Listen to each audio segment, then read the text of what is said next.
আসসালামু আলাইকুম। নতুন বছর 1433-এর সকলের শুভেচ্ছা। সবার পুরাতন দিনের সকল গ্লানি মুছে নতুন করে সকলের আনন্দ ভরে উঠুক এই কামনা। আজকে আমরা আসছি এক নার্সারিতে। নতুন বছরের শুরুতে প্রত্যেকেরই একটি করে গাছ রোপণ করে এ দেশের জলবায়ু ভারসাম্যকে বজায় রাখুন।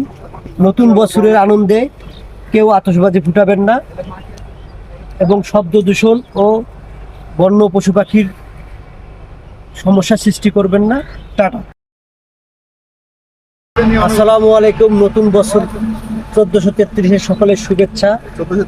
সবার পুরাতন দিনের সকল গ্লানি মুছে নতুন করে সকলের আনন্দ ভরে উঠুক এই কামনা। আজকে আমরা আসছি এক নার্সারিতে। নতুন বছরের শুরুতে প্রত্যেকেরই একটি করে গাছ রোপণ করে এ দেশের জলবায়ু ভারসাম্যকে বজায় রাখুন।